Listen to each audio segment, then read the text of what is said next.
Que faire en cas de rétention d'eau et quand, en cas de forte chaleur, on se sent très gonflé?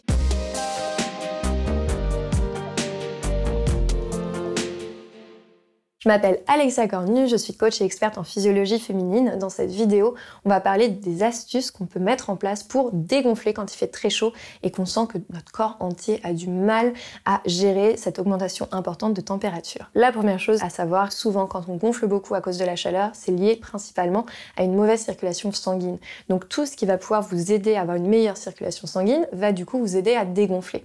Donc au maximum du mouvement. Il n'y a rien de pire que de rester en position statique quand on a une mauvaise circulation sanguine. Donc je vous invite à mettre une alarme par exemple sur votre téléphone et toutes les heures, vous levez, marchez un petit peu, ne serait-ce que 2-3 minutes, ce sera beaucoup plus efficace que de marcher 20 minutes toutes les 4 heures. Donc c'est vraiment la régularité, la fréquence à laquelle vous allez faire ça qui va faire que vous allez avoir beaucoup moins de rétention d'eau grâce à une meilleure circulation sanguine. Autre chose d'important, c'est d'éviter les vêtements qui vont être trop comprimés, donc je pense aux jeans par exemple qui vont être trop serrés ou aux vêtements gainants. Vous pouvez éventuellement mettre des bas de contention au niveau des jambes pour améliorer votre circulation sanguine, mais attention qu'ils ne coupent pas la circulation au niveau de votre ventre puisque vous risquez d'être encore plus ballonné et d'avoir une moins bonne circulation sanguine au niveau du ventre en tout cas. Donc essayez de trouver un bon équilibre entre des vêtements de contention si vous souffrez de rétention d'eau, mais que ce soit pas trop comprimant non plus au niveau de votre ventre. Ensuite, l'hydratation va être extrêmement importante. Souvent, quand on est gonflé, on se dit qu'on fait de la rétention d'eau parce que on a déjà trop d'eau et on n'ose pas en boire plus, alors que c'est tout l'inverse qu'il faut faire.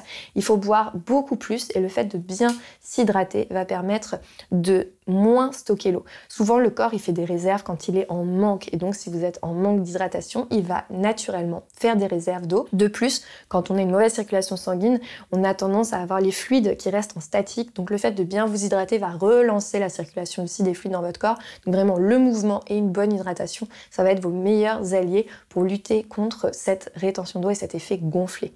Enfin, au niveau de l'alimentation, privilégiez au maximum des aliments qui sont riches en végétaux. Attention aux aliments salés puisqu'ils augmentent la rétention d'eau et donc ils vont augmenter bien sûr les gonflements liés à ça. Donc évitez les aliments trop riches en sel. Et enfin, le dernier conseil que j'ai envie de vous partager, ça va être l'automassage. Ça peut être extrêmement efficace pour relancer la circulation sanguine. Ça a aussi un effet drainant et donc du coup d'utiliser des rouleaux ou des bâtons de massage pour pouvoir amener de la circulation sanguine, ça va être très intéressant, donc je vous invite à essayer ça. Dernière petite astuce qui peut fonctionner aussi, ça va être de surélever légèrement les talons au bout du lit. Donc par exemple, vous mettez un traversin sous les chevilles ou vous surélevez un tout petit peu les pieds du lit par rapport à la tête de lit.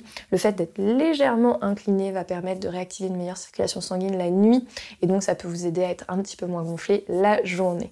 Voilà pour ces conseils, j'espère qu'ils vous aideront. N'hésitez pas à vous abonner à la chaîne pour recevoir toutes mes vidéos avec mes nombreux conseils et je vous retrouve très vite dans une prochaine vidéo.